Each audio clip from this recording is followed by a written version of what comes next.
Good morning, good afternoon, good evening, wherever in the world you may be. Welcome to this joint collaboration between Gunners Short and Chakra News. I'm Sandeep UNNITHAN, and I am joined, as always, by Lieutenant General P.R. Shankar, who heads Gunners Short. General Shankar, welcome. Well, thanks a lot. Thanks a lot for our Saturday morning show together. Looking forward to it always because we Absolutely. think of Another new yes. and we think of new topics. That's an interesting thing. And today, of course, you've chosen a great topic called Islamic NATO. Islamic NATO, and there's an event a day these days, General Shankar. It's only been 17 days since the new year. It already feels like we're like 6 months into 2026. The rate at which things are moving. But this new topic that you chose, that Islamic NATO that we're talking about, there's of course this Saudi-Pakistan joint defense pact that they came up with in last September, a little over 3 months ago.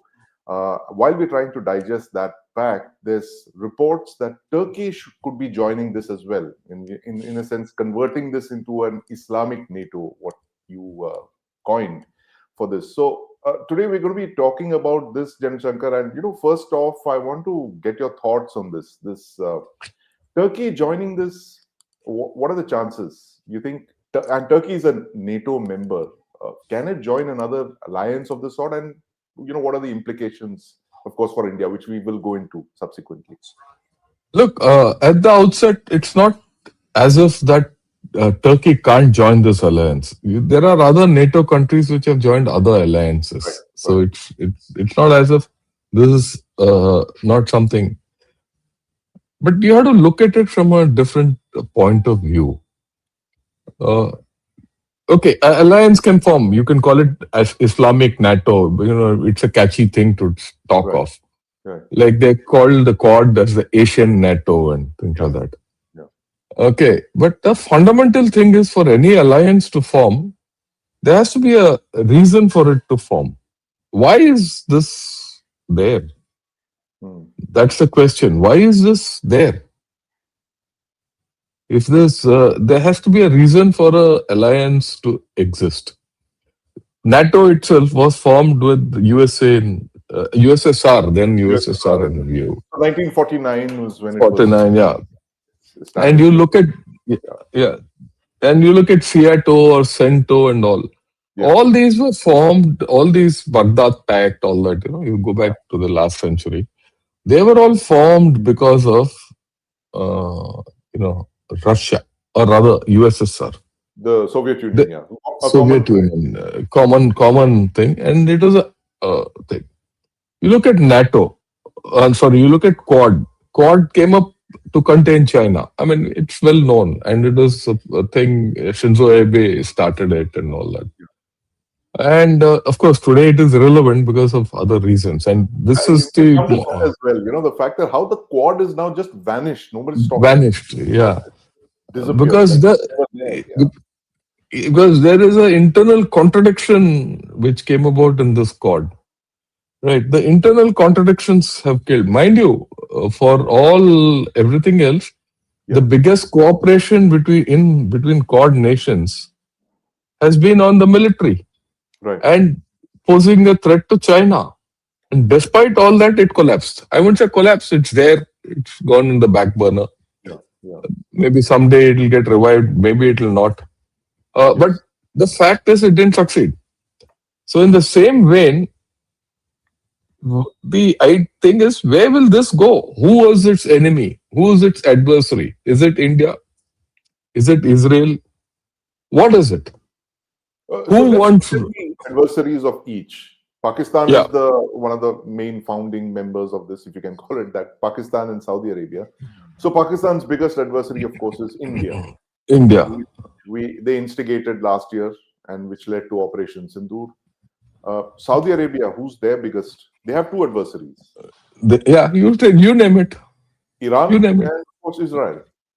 Yeah, Iran and Israel on the face of it, but at the same time, the IMEC.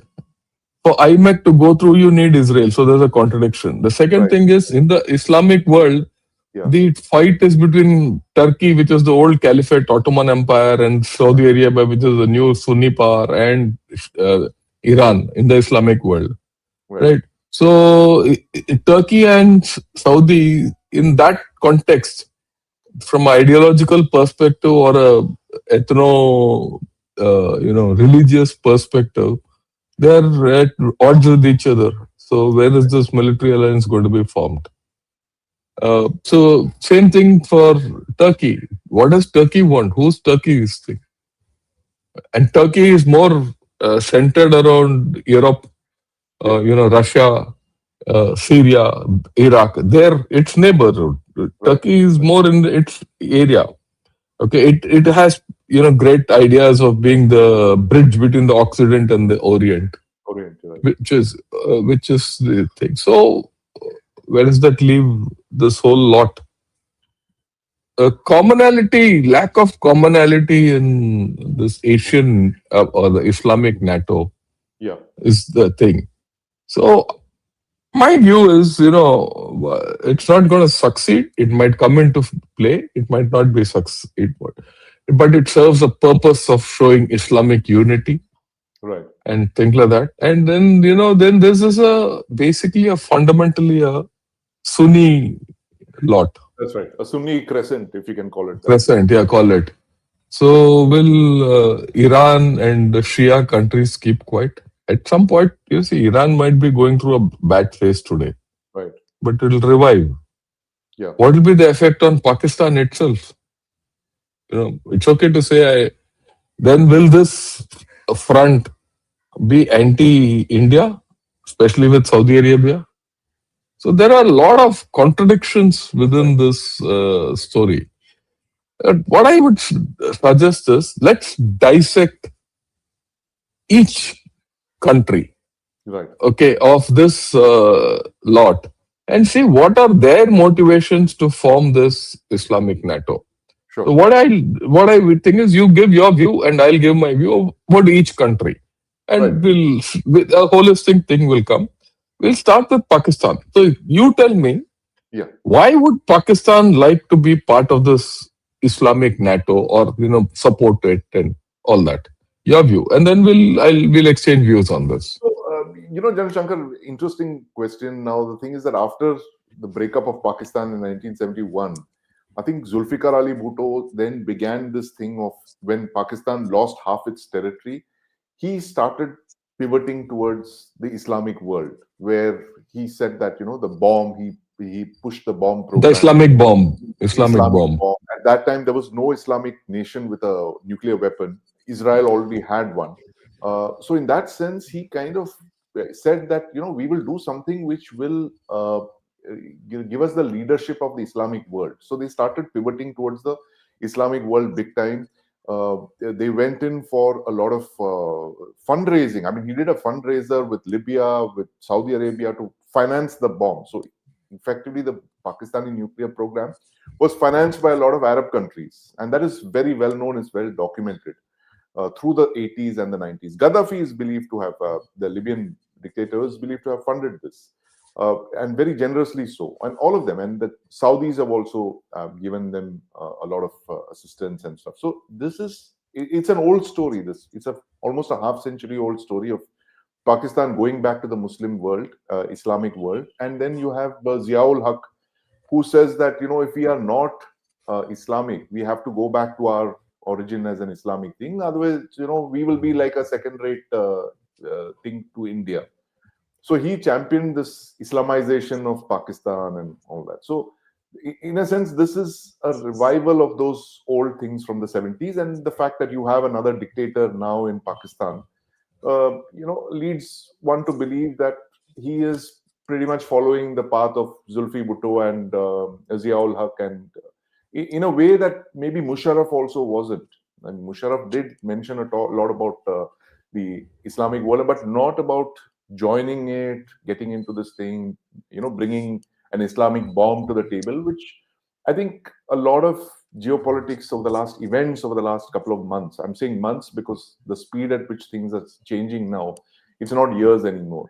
So, I mean, that is Pakistan's fundamental thing to my mind, that why they would, the bomb, the fact that they are the only Islamic country with a nuclear weapons program, a very large one at that. kind of says Yeah, that we are the automatic this thing. yeah. I go with you completely. So you put a historical context to it, I think, which is very important.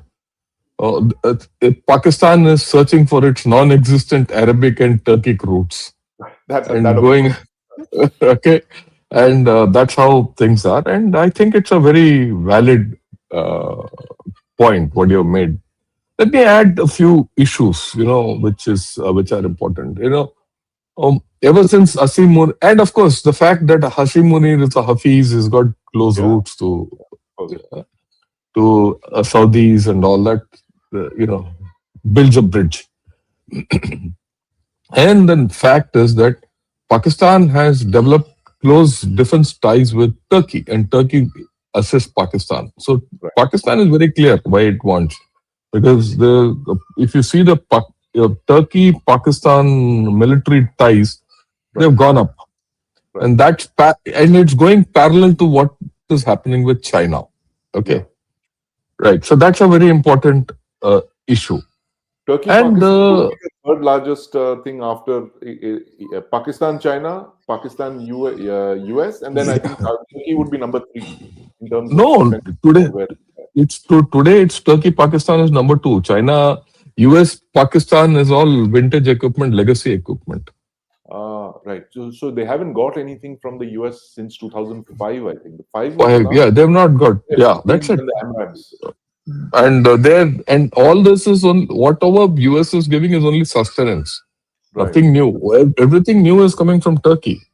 Plus, they've done some exercises with Turkey and things like that. So that's the next thing. But the more fundamental reason is Pakistan today is a military security state. Yes. It's no more a normal democracy. It's no more an autocracy. It's not a dictatorship. I make it right. It is a constitutional dictatorship, as I call it, and a dictatorship. Yeah, it's a dictatorship by the constitution because he's amended the constitution to make himself a dictator without being a dictator, and it's a military security state, right? Of course, you touched upon the nuclear angle. It considers itself the only nuclear power, all that. But most importantly, the economy. You look at the economy of Pakistan, it's short. There's no recovery from normal processes. Right. Okay. And Asim Munir, despite all his promises, he came and he set up this SIFC, Yeah. Special Investment Finance Corporate, whatever that is, for getting investment. All that has failed. Their debt is huge. And there's a grim reality about Pakistan's economy. And, it's not going to recover. And they are at a dead end, actually. Now, in this thing, what is Asim Munir doing? He's using the hype of Sindhur's success, as per him. Right. Okay, I'm thinking like him, right? And he's got some success in this Bunyane Maruf or whatever, and a lot of hype, assisted by USA and China. He's projecting it as Pakistan is a great military power. So one. Now there's a story of this JF-17 sale and all that. If you see, he's touched all Arabic nations and Muslim nations, including Bangladesh, Libya, all that. And he is very clearly siding with, wherever Saudi Arabia, backs a regime, he's going there and selling his JF-17s. Whether that will happen or not is a different story. Right. So with any sale of equipment comes influence. And with that influence, there's a multiplicative factor. There are second order effects which will happen. So I think Pakistan is playing a big game because now Munir wants to revitalize his economy through the military. That's why I said it's a military security state, a constitutional dictatorship. Right. If everything has failed, revive it through the military. And what else? Exports. Remember, they're exporting 155 mm ammunition to Ukraine. Ukraine. For the last 4 years. Yeah. 4 years. and now they're looking at JF-17 sale. So you might see more coming up in this story. So Pakistan's, and of course India is its nemesis, Right. right? And uh, another shift is happening. There's I think Pakistan doesn't rely on China or doesn't trust China anymore. Let me put this in context. The previous chief, Javed Bajwa, Yeah. in I think in Lahore festival, or a Right. book fair or something like that, Yeah. or Karachi, I don't remember where. He did make, I remember seeing that clip. He says, look, what do we do? The West doesn't give us anything. So we had to turn to China. I mean, Right. going to China was their compulsion, not their first Hardware. choice. For the military hardware. Hardware. Yeah. Hardware. Okay. And that has let them down. They're very clear about it internally. So Hmm. they have to get away from it. How would they get away from it? They have to get away from it and slowly swing towards Islam, and all that, and get Turkey in. Turkey has technology. Right. So the Turkish thing is basically for technology, military technology. Technology, military technology. They Right. got this Khan, they're developing this Khan Fighter, fifth fifth generation generation fighter. fighter. And Yeah. yeah. Right. And so, you rope Turkey in for technology Yeah. and rope Saudi for money. Money. And you're a nuclear power and you are got experience and fighting and all that. Yeah. Yeah. So you have this story of, you know, uh, so this is Pakistan's, Skin in the game. his skin in the game. Let's put Right. it. So having said that, what do you think is the Saudi angle? Let's dissect So the Saudi angle. I think the Saudi angle is pretty clear. When did the Israelis attack Qatar? Was it September last year? Yeah. Whenever, it doesn't matter. It's September last year. I think that was a Mhm. big fright to them because they said, "Look, Israel today, sir, the Israeli war jets. Israel has one of the most powerful air forces in the world today. I mean, it's Yeah, there's no outstanding. doubt.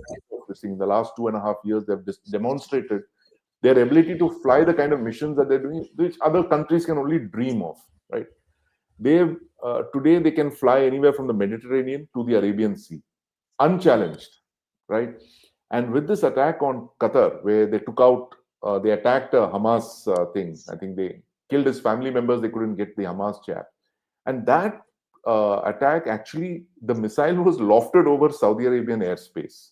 It was a aircraft launched ballistic missile which they launched over Saudi space, and it went directly and hit the target in Qatar. Now, Mm. the Americans, Trump, the usual thing, he did that theater. He got this guy to apologize on the phone. He got Netanyahu to sit next to him and say, okay, bold sorry. Call up the Qataris and say you're sorry. So Netanyahu played along and all. But I think the fear in the Saudis is very clear that they're looking at what is possibly one of the most pro-Israel presidencies ever. Trump is doing everything the Israelis want and more. Yeah. He's presided over this thing of Greater Israel. I mean, we call it Greater Israel. It's a meme, but there are a lot of people talking about the fact that Israel has emerged out of this Gaza conflict much more stronger militarily than it was pre-2023. The borders of Israel are expanding. It is going into Somaliland. It's at the mouth of the Red Sea already with the UAE. They've struck a deal with the UAE thing. It's very interesting. This UAE-Israel pact, which is a couple of years old now, it directly challenges MBS. Yes. MBZ and Benjamin Netanyahu are threatening MBS. And this is why he wants to teach the UAE guys a lesson. And we've discussed this previously. Yeah. That, No. I think no. It's a very important point. yeah, What you're making is a very important point. The fact that today, that the manifestation of this rift between UAE and Saudi yeah. is there in Yemen. It's there in Libya. It's there in Every single thing, Libya, Sudan, Yemen, three of the big conflicts, and I'm sure there are many others where they're looking at yeah. Somalia Yeah. as well. So this is a very big thing, and the Saudis have figured that the Americans are not going to back them when it matters.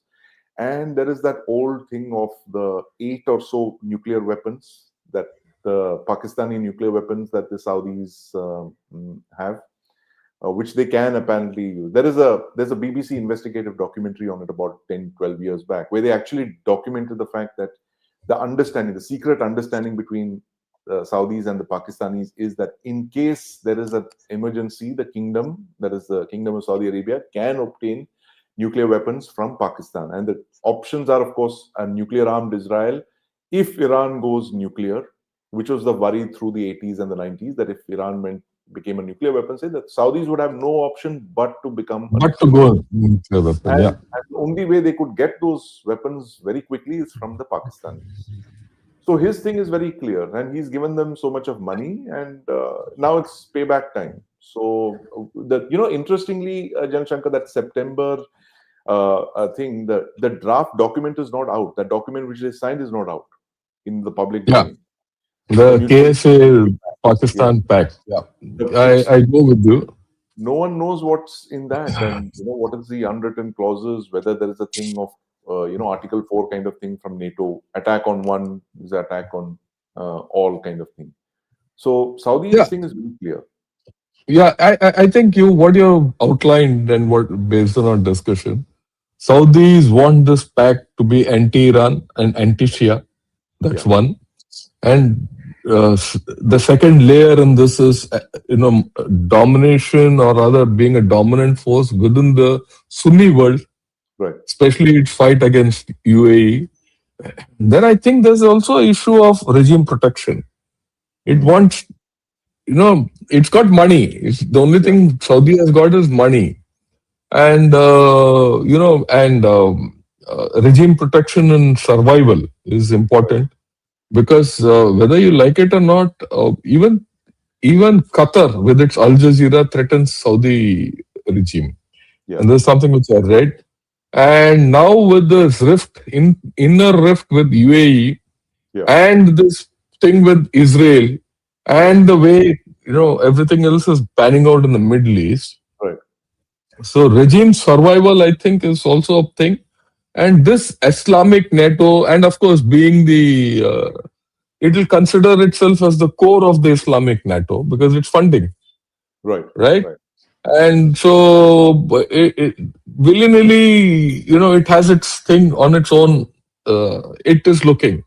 Right. So, I want you to spend a little bit time, because Pakistan is against India, but not Saudi Arabia. Saudi Arabia is looking to diversify to India. How does this square out in this Islamic NATO? That's right. So there's a dichotomy there. The fact is that there is, like you mentioned in the beginning, that there is no common threat. Each of the three countries have their own threats and their own compulsions. And Saudi-India ties are at the best ever. That's a well-documented fact. In fact, under Prime Minister Modi, I think the relations have been the best. Very good. In fact, if you remember, during Op Sindoor, when it happened, he was received by an escort and sent out by an escort and all that, if you remember. Yes. Yeah, please. Go ahead. So there is nothing that the Saudis have against us. There was, in fact, even talk of Saudi investment in the Jamnagar refinery lines. That didn't come out. That didn't materialize. But this is Saudis would look at India as a safe investment destination, and also a top buyer of their energy, their oil. I mean, India's one of the second largest oil buyer in the world, and Saudi is number 3. I think they're the third largest country that we buy our oil from, second or third. They're always in the top 3. So not only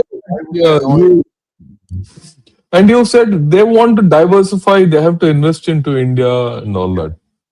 So to that extent, we'll get back later as to what all this is going to mean to India. But this factor remains, that there's this dichotomy of how to deal with India, or what does this Islamic NATO mean to India. We'll come back to it a little. I just wanted to trigger this. This is a dichotomy within the whole structure of this Islamic NATO, which a lot of people are talking of, right? Okay, let's look at Turkey. Where do you think, what is Turkey's skin in this game? Turkey is a country it's baffling me. At one point things were so good between India and Turkey that we were even giving them the fleet tanker contract, if you remember, a very large order for almost half a dozen fleet tankers that this Turkish shipyard would build in Vishakhapatnam. And I remember flagging it, when the company was bidding for this. I said, you are allowing a Turkish company to come in and build ships in a port, which is possibly the most sensitive strategic port, because just a few hundred meters away from there, you're building your strategic submarines. Yeah. And you will have a Turkish company sitting over there and building ships for you. So I think we got conned to an extent by, we didn't realize the kind of double game that the Turkish were playing with us. And I think their motivation is basically Erdogan, right? So Erdogan is not the old Turkey; he's the new Turkey. He draws his strength from the people, and he's not a person from urban Turkey. He's a rural thing, and he is playing the big game, like you said. It is Turkey staking its claim for the leadership of the Islamic world, that they were the seat of the Ottoman Empire, which ruled for almost a millennium. I think when did they? 13th century, right up to the Yeah, yeah, yeah. 20th. So it's like almost 800 years they ruled, and they want to reclaim their thing as the leadership. The fact is that they don't have the money; their economy is short again. They are a little better off than Pakistan, but military technology wise, I think they lead the Islamic world today. There is no Yeah. other country which the kind of investments they've made, and they've been rewarded very handsomely. At least in the drones, unmanned systems, they're far ahead. Land systems, they're very good. Aviation stuff, they're the fifth generation fighter is picking up submarines, frigates. Pakistan has acquired their new those Milgem class frigates they're buying from the Turks. So Turkey's thing is it's a bit puzzling. And they've been taking a very strident anti-India stance of late in the last couple of Yeah. years. So, and I think Pakistan has capitalized on that, like you said. And this is a very interesting revelation that you made: the fact that Pakistan would actually be diversifying away from Chinese hardware and going more towards Turkey. So Turkey. riding on the coattails of Turkey's defense revolution. And yeah, and I also suspect that Turkey is looking to revive its economy through this whole story. Right. They have military technology, they don't have funds. If Saudi Arabia can give funds, Turkey will give the technology, Pakistan military will give the experience, all that, and then of course you're going into a new Islamic world. But there are contradictions within in this also. I mean, what you said is right. Turkey's game is deep. I won't say contradictions because this is historic. Historically, Turkey was never with India. Yeah. I mean, ever since Pakistan came up. Yeah. Turkey never helped us, or rather was never with us during all our conflicts with Pakistan. Yeah. They've been very pro-Pakistan. You're absolutely right. Their Yeah, submarines, so- remember the PNS Ghazi, the Yeah. last trip that she did before the 1971 war was actually in Turkey. The shipyard Turkey. they upgraded it. And, So there is a historical bias against India. Yeah. We felt that with our rise in economy and Turkey joining NATO, things would square up, but it is not. And of course, Turkey has got issues. You see, Turkey has been allowed into NATO, but it has not got a entry into the EU. yeah, that's right. So it's been left out. The EU has not accepted it. So it's one great power is not being accepted anywhere. It's still struggling to be recognized as a great Muslim power. Yeah. Or the caliphate. Those old dreams. Right. The fact is also that in Syria it is contested by Israel. Israel is a factor in Turkey. Yes. Then it has its own problems with Russia. At times it cooperates, it doesn't cooperate. Then it has its issues with Iraq. You're talking, see, between Turkey and Saudi Arabia, there's the Shia crescent on top of the Gulf. So it has got its own thing. So it needs a power like Saudis. Also, I mean, interestingly, Turkey has a deployment in Qatar. I don't know if you know, there's a Turkish battalion in Qatar. Turkish So, battalion there. I never yeah, picked yeah, that up. yeah. There is a Turkish troop presence in Qatar. I am very clear about that. Right, right. So Turkey has got these problems and it is offsetting it in many ways. It's got its technology, it's got this thing, but it wants to be part of Europe. It is not part of Europe, rejected by Europe, and Right, it has got this everything. Now it sees a bonanza, right, with Saudi coming in and Pakistan, Turkey actually help each other in terms of military interdependence. hmm, But they don't have money, and that's where the Saudi triangle closes, and they right, all three of them in future, whatever. And but there are problems also. Turkey's world outlook is defined by Bosphorus. It was yes, defined by Greece, Crete, all these countries around, which the Europeans and US support, and they right, are against Turkey on that. Right? But US needs Turkey for many things, especially against Russia. So right, the Turkey's geopolitical equations are far different from Pakistan. hmm, So there is a dichotomy which comes in there. But like you rightly said, Erdogan, he wants a new Turkey with Turkey as the center of the universe, caliphate, and all that. So right, you have these three, what should say, middle powers, right, or whatever you call it, trying to put together something. The triangle at the out, in the outer, this thing looks very nice and seductive, if I may use the word. But internally, this triangle doesn't close. There are a lot of incongruences in this whole story, right, right? And so, it's in this context. It's also interesting to see how are these multinational forces functioned and prospered in this context. There's this 42-member multinational force which Saudi Arabia put together with Rahil Sharif as the chief. You yeah, remember that's right. that, Yes, yes. right? About a decade Yes, ago, was it 16? So decade ago. Yeah, yeah. And, it's good to see. Okay, let me see. What is your view of this multinational force? What has it achieved? Because that's actually the precursor to the Islamic NATO. Really Yeah, speaking, yeah, has yeah. it Of course, been successful? The Islamic Military Counterterrorism Yeah, Coalition. for coalition. Has it been successful? No, it just exists in name. It's a That's it. in name, right?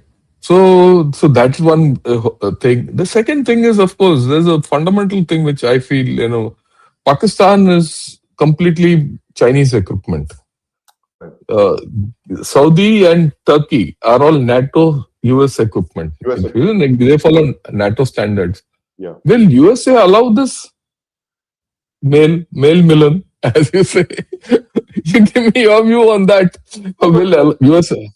you're right. So Saudi Arabia is almost entirely US platforms. Like 99% of it is Western. Turkey, again, a NATO country, therefore it has to have NATO equipment, NATO standard, NATO compatible equipment. Their military industrial revolution is just what, less than a decade old. So Yeah, yeah. it will take time for them to replace a lot of the platforms. But it's interesting if Pakistan enters this thing, what will it do? As in, like, will it set up production lines in Saudi Arabia for its equipment? Will Turkey, set up hardware assembly lines? Build, because Mohammed bin Salman is very clear on Keen to the get future of Saudi. industrialized and Yeah, yeah, yeah. He yeah, wants to take Saudi Arabia into the 21st century, and that's the reason his entire focus over the last decade has been this new vision for Saudi Arabia, and where Neom and all that is part of it, the new yeah. city. And so I would imagine that he would want a Saudi a Saudi Turkey Pakistan military industrial complex, which he can build over there, get the talent, get the brains from both these countries, and set it up for him there. Yeah, but that doesn't solve Pakistan's problem It of finance. It would probably give them some money. It would give Some them money, but yeah, it doesn't, right? And so yeah, you're right. It'll give them money. Their economy. It'll be offshore economy. So that whole thing of he's right. trying to push this. Asim Munir is trying to push the JF-17s into Saudi Arabia, but I don't know why the Saudis would buy, a No, but third-rate that's only a talk. At this point Chinese. of time, it's only a talk. So I don't give much You credence don't to it. see that. You don't see Saudi Yeah. Arabia even symbolically buying one squadron of No, JF-17s. that US won't allow. You know that. I mean, US has to allow that, isn't it? Right. And I mean, just think JF-17 avionics from China and the engine from Indian Russia, from Russia. and these chaps will make only the outer Dakkan of this whole Yeah. story. Yeah. And then you think USA will allow it to go into the Middle East. Then it's like recreating Egypt. Egypt was based on Russian equipment, USSR equipment in the good old days. So I don't know. I don't think so. Okay, so let's get to this. What do you think? How do you think USA will react to this whole story? US thing is very interesting. I mean, I don't think they'll have a problem with these kind of informal arrangements. The Asim Munir and Sharif meeting the MBS and putting out a agreement. I think they'll have a problem if it starts becoming something more tangible, which could threaten Israel. That's my sense. I mean, if there is Yeah. talk of nuclear weapons and coming in and there, Saudi nuclear weapons will be aimed at Israel, and that the Israelis will never allow to happen. So that straight away becomes a red signal. And that is where I think the Americans will intervene. That's my sense on this. Yeah, fine. I go with you. I don't. I myself don't believe that the Americans will let this go beyond a point. Beyond a point, Because absolutely. beyond a point, and because they still have a screw on Turkey. Turkey being a NATO country, it Yeah. has to follow norms of NATO. Otherwise, there's an issue, and a lot of technology or arms and ammunition in Turkey is NATO or US. Right. Right. They got the latest, right? And already, if you remember, they were thrown out of that F-35 program, or if I remember, S-400. Yeah. yeah, because of that Not S-400 deploy thing. S-400. They had to Yeah, put it in a garage. garage. So now those problems will come. So if lines are crossed, Yeah. actually Turkey is the one which has the most to lose. It's not as Right. if Pakistan won't lose, but Turkey has a lot at stake by getting into this kind of a thing. Right. But maybe they're looking at a new tomorrow. They've all this they would have. Question to you actually. The new Yeah, tomorrow is today, where you have one NATO member threatening another NATO member. not remember. Yeah. Greenland NATO. So this new NATO member is also going to get thing. Yeah. So we are going into a zone of uncertainty. Right. Nothing is sacrosanct. And also remember, we don't know how Iran is going to pan out. Right. If Iran doesn't pan out the way things are, I mean, it doesn't pan out, gets normalcy. I don't think this alliance will have any value. I mean, in the sense, it's okay they will form an alliance. Like, for example, today the pact between Saudi Arabia and Pakistan. What is the value of that? People have stopped talking of it. Right. There's no value. Okay.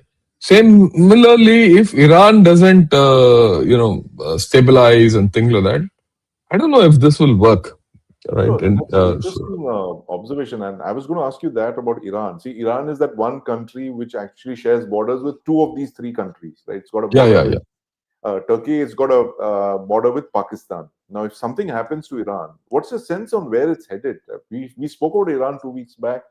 Trump seems to have taken a U-turn on the attack, but I think he's still waiting for his carrier strike group to land up in the Arabian Sea. It's somewhere near the Malacca Straits right now. Look, I don't think there are military options in Iran. My own sense. I mean, I'm very clear now. You won't strike at They Iran. won't. No. Some strike might be there. Low-level strikes might be there. There might be actions to secure the Strait of Hormuz. Right. Some shots by Israel or USA might be there. But I think Trump is operating on different lines. This is my sense. My sense is that he's operating on economic lines. Okay. The economic screw on Israel is far more effective than anything else. See, why did this problem start in Iran? It started with the collapse of the currency, Yeah. right? The legitimacy of any government. See, some of us, in the glitz of military, we forget certain fundamentals of statecraft. I would say of the requirement of a state to exist. Why does the government of India exist? Because it provides us a currency, it provides us law and Yeah. order, it provides us security, it provides us food, everything which you can buy. It Yeah. provides us jobs. When I say government of India, it could be government of Tamil Nadu or government of Delhi or any the government Right. in the legitimate government of the country, any country gives the fundamental thing, security. It Yeah. gives you security. It is not the one who is going to kill you. Unfortunately, many of these things are missing in Iran, and there are no revival for this. It's a path of See, no return. no, Where I don't think, because you see, there's no revival. yeah. You see, there is news that the Chabahar port, whatever is happening and all that. You Yeah. forget the India part of it. Yeah. So India pulling out of the Chabahar port is a loss to Iran, and there's no alternative to that. It's a loss of So money. I spoke with one of my friends yesterday, Jan Shankar, who's big into the container shipping business, and he says, I said, look, can Indian ships pull into Chabar even if you exit? He says, yeah, they can technically, but no one will, because No it's one will. radioactive right now. No Yeah, international shipping line wants to even touch Iran, so they're Iran. steering completely clear of it. Clear. That's a horrible place to be. Horrible thing. So that means what? The economy won't revive. Yeah, If the economy doesn't revive, and my sense is that if it goes into hyperinflation, yeah, and if you saw what Scott Bessent, the Treasury Secretary, giving a message to the Iranian leadership, right, saying that look, we're monitoring your thing, and it is hyperinflation. The killer is going to be hyperinflation, mm, right? And if Trump somehow chokes the outflow of oil yeah. from China, from Iran to Iran to China. China. Yeah, Okay, he doesn't have to. He just has to slow it down and choke it. The yeah, effect within Iran is going to be multiplied. yes, And then what happens? This is not going to be easy. It's going to take time. That's my way of looking at it. And you're not going to see kinetic action. The kinetic action might be the last straw which breaks the camel's back. right. So we're going to see. After all, like yesterday only, in some other this thing I said, the Iranian revolution of 79-80 Mm, lasted 17 months. We spoke yeah, of this then also. yeah. Okay, it didn't finish with just Khomeini coming. Khomeini came, then 2 rounds of massacres took place and Yeah. all that. And It you started in remember, you 78. should The trouble started in 78, 78, and January Saddam was out by 78. Jan. Yeah, January he was out. Okay, yeah, but the revolution continued another 6 months after that, till Yeah, the 2 rounds of massacres, which we showed photos also. yeah, Right. So this is only 20 days. yeah. Whatever is Exactly. happening now is 20 days. Yeah. And if you see the 3 cycles of unrest which have happened earlier in Iran, they themselves have lasted about a month plus to 2 months. So Right. early days. My look at it is early days. All things are not. So if Iran remains unstable, this Asian NATO or rather the Islamic NATO and all that goes for a toss, because everyone is then looking at Iran. Even if Mm. people agree, it'll be, they like, I mean, I don't know. And there are news coming out that Pakistan is helping USA to against Iran. Attack Iran. Yeah. So maybe that was the deal in the White House. That Bill, White House, yeah. bill, no? The bill for the lunch that Modi Bill, had. yeah, bill for the lunch, right? So there are equations which are unsettled. Right. And of course, when you talk of Islamic NATO, you'll have to see how Iran will, not Iran, Israel will react. Right. Your guess on how Israel will react? I think Israel is obviously they're waiting and watching, but if any of these three members do something to threaten Israel, for instance, if there are ballistic missile shipments. I'm just, guessing here. If Pakistan starts to transfer ballistic missiles to Saudi Arabia, you can bet 100% there will be Israeli airstrikes on that shipment as it's being loaded into, merchant ships. So the Israelis will strike the minute they see a threat to them, in the form of missiles or WMDs or something like that. Because I think after October 7th, they've a certain line has been crossed in the Israeli psyche, that this never again. So never again is something that was Second World War, the Holocaust. This is a new never again.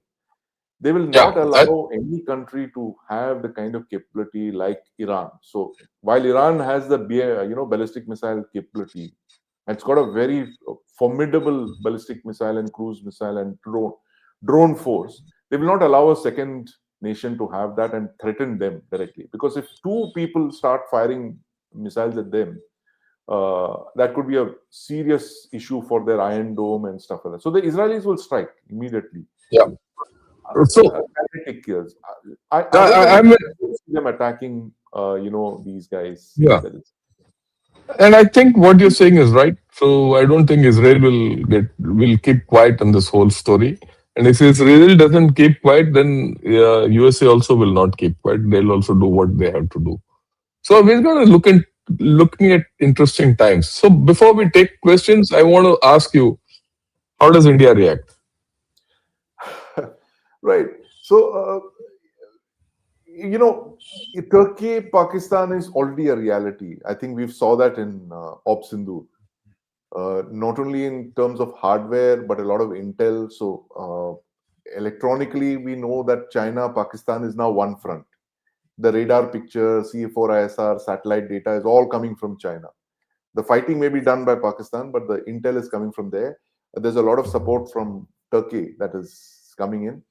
The only problem in this is we can deal with Pakistan and Turkey. The only problem is that if other countries start jumping in, and if Saudi Arabia becomes a big factor in this, starts funding, say, Pakistan, pumping money into Pakistan, we all know where that money is going to go. It will go into buying more arms, and when the arms come in, then there's things in the Pakistani military leadership, this constitutional dictator then starts getting ideas that maybe I can do what four dictators before me couldn't do. Those old things come in. So for me, the crucial thing where India should be looking at is Saudi Arabia, and not these other two jokers. Turkey and Yeah. Pakistan are peripheral to us. My main concern is Saudi Arabia, because under Mohammed bin Salman, MBS, you're looking at a Saudi Arabia. He is what, in his late 30s, he's 38, 40 or so. If you look at his uncles and his father, they all ruled till they are 85, 90, which And he's means so that he is there till he'll remain. 2075. He will be there for the next half century. So he's a guy you need to have on your side. And by whatever means, whether it is through investments or closer Saudi India partnership, whatever. And we've already got a great thing going. We just have to make sure that Saudi Arabia doesn't swing this thing very decisively against us. Otherwise, Turkey, Pakistan, like I said, not a big deal. No, irrelevant. Yeah, I go with you. So the thing is, how do you handle Saudi Arabia, right? And I also feel that the other ace you have in your sleeve is UAE itself. Yes. UAE is also a thing We've where got you have with MBS and MBZ both. yeah. So if you use your economic power use it intelligently with UAE and Saudi Arabia, and things will they need to have a stake in our growth. Right. And if they have a stake in our growth, they will not allow Pakistan to do any, maverick, no maverick action by Pakistan. And of course, the second thing is all this is good. It's all castles in the air, the way I look at it at this point of time. Pakistan itself is facing a grim problem. And I'm going to do a program on that today evening. While all this is there, the military route for Pakistan's economic revival, Pakistan has now reached a dead end economically, right? Yeah. And so I don't know how they will get out of it. They don't seem to be having a way out, and neither are they capable of doing it, not till Munir is around. Hmm. So they have some internally hard options to make. They will be anti-India, all that. But I don't know whether they have any options left. And also take into account that China is not in a happy place today. Hmm. Yeah. China is not in a happy place. So China might not allow Pakistan to do what it wants to do against India, especially with China now trying to come here. I mean, the mere fact that CCP, that the Communist Party of China, has sent one delegation to India, where it has met the BJP, it has met the RSS, it has met the Congress, it has met the Communist Party of India, and it has met your government. Yeah. They are into something. That's a different story. But Right. if they're doing all this and you're allowing it, it's not as if Pakistan and China will tomorrow attack us. And we Right. know where China is geopolitically today. Yeah. Yeah. So I think we have to take a 360-degree view of this whole story, not react. We have a lot of hotheads within our system, Yeah. or the ethnocentric minded people. Yeah. Okay, they are reacting to this. So we shouldn't react. We should Right. watch it, right, and take action. We need to take subtle actions. You need to take political actions. And my way of looking at it, I have a one-point agenda. And that one-point agenda is take political action to retake Gilgit-Baltistan and POJK.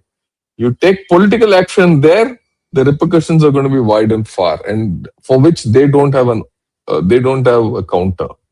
So I think there are a lot of issues which we'll this thing. So you have anything to say? Otherwise, we can take a few questions. Well, no, just quickly a thing about what the rest of the world is going through right now. We are talking about the Islamic NATO, but look what's happening to NATO, and very interestingly, this is possibly a subject for another discussion. But I want to mention it in brief. Did you see the statements that are coming out of Germany and Europe now vis-a-vis Putin? The Mets has said, maybe we should accommodate Putin, and he's a European, and what happened? My God! And why didn't you do this a Earlier. year or 2 years? Yeah, the German admiral who had come here, he lost his job. The poor guy. He made that statement at the IDSA, where he says that the Russians just want respect. And that's it.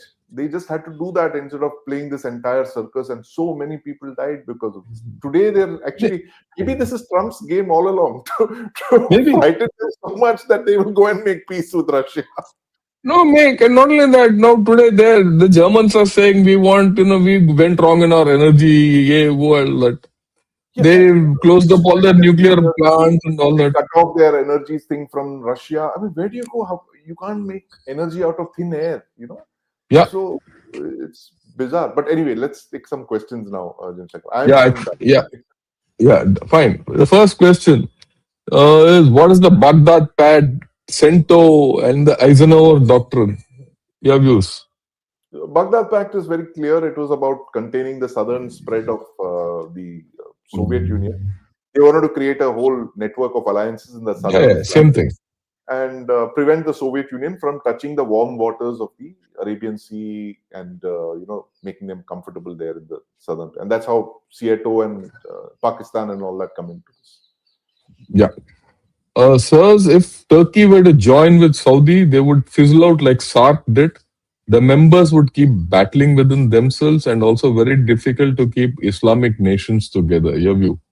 Yeah, absolutely. I completely agree with you. This is going to be if Islam had been such a binding factor, then you would have already had a caliphate by now, and not the 30, 40 different Islamic countries. Yeah. So this is thing. I mean, it's more about signaling, I guess. Yeah, and also the whole idea of a caliphate goes back to the last century, the Ottoman Empire, First World War, exactly a century back. It was in the last thing. And mind you, at that time, Saudi Arabia was not the power today it is. In fact, Saudis, Iran, all these were all, under the British yoke. They were tribes. So, they were basically tribes. You go back to the Lawrence of Arabia. British captain went and he got them out of the desert. Ottoman trains. Ottoman. So Yeah. things have changed from then, and you people might have ideas about all this, but things have changed. Yeah, okay. Will in future Pax Silica become a chokehold on India as US wants India to become when it comes to weapons using chips made under Pax Silica? Yeah, without a doubt, that's what it is. They're doing their own thing. What the Chinese did with the rare earths, they're Rare now doing. earths. Yeah. They're Yeah, but transferring. yeah, but let me also put it across. It will not become a chokehold on India because No, we are no. It will not be a chokehold on India. That's the crux of the thing. It will not be, but we'll get a lot of leeway because already, like I've been telling earlier, the world can't exist without India anymore because India is the only country which can replace China in scale and talent. yeah, yeah. Scale and talent. Talent is important. There's no other talent in this manner anywhere else in the world today. So they have to come. So it's a matter of time. Yeah, yeah. What are your thoughts on these reasons behind Islamic NATO? That's what we've spoken of. Yeah, yeah. Everything. Yeah, Almost an hour now. yeah, yeah, yeah. Okay, it's sir. Jain says off the topic. Can you cover at some other time what ails HAL even after 60 plus years of manufacturing and screwdriver giri? Yeah, That's. I think give your outline views about it. But I think we need more competition. We need more talent into HAL. I think the users need to get in there, and it's all a thing of program management. I feel that, and we've seen that Yeah. with ATV. If you can get your nuclear submarines right, surely you can get these fighter jets and Yeah, helicopters. you can. I feel, you see, many of our programs which have failed, Yeah. right? Any program which has succeeded because the services have been integrated with it. Yes. Yes. Where the program has failed, the services have not been integrated with it. I'll give you an example. I'll give you a couple of examples. People have to understand. See, our SFC, the Prithvi, Agni, all that succeeded because the services were integrated with it deeply. I was there, part of that program. I know it. I know it firsthand. Okay. Way back. I'm not talking now. I'm talking about 30 years back. Similarly, you look at the way the Prithvi Pinakas, for example, the Pinaka program or the BrahMos and all, because we are involved in it. Yeah. You look at a great failure was what we wanted to get a rifle with 2 barrels and all that. You remember that? Okay, Interchangeable barrels and all that. interchangeable barrels and all that. Yeah. Because it was only wish listing. Yeah. Similarly, HAL is failing because of a lack of service integration. The service integration, I think, is very poor. People might have different views, but I think it's very poor. If the services were fully integrated in the HAL, you won't have a condition where the chief of the air staff has to come 2-3 times in public saying, "Look, this is not what we want." Yeah, that's right. Right? The lack of integration. If the chief of the air staff has to say this, and this is at one level a failure of the government also. Okay, the failure of the government. I will not say this particular government. Successive governments have failed this nation in integrating the services with the MOD, integrating the services with the the production part. They failed miserably, whether in R&D or because you'll take this model anywhere else in any other country, the integration of the services is maximum. Right. And it is the services who drive the system. It is only in our country, it's the other way around. Yeah. So I think that's the way, because I thought this is too important a thing to leave it to another day. We can talk of it a different day. Absolutely. Yeah. Right?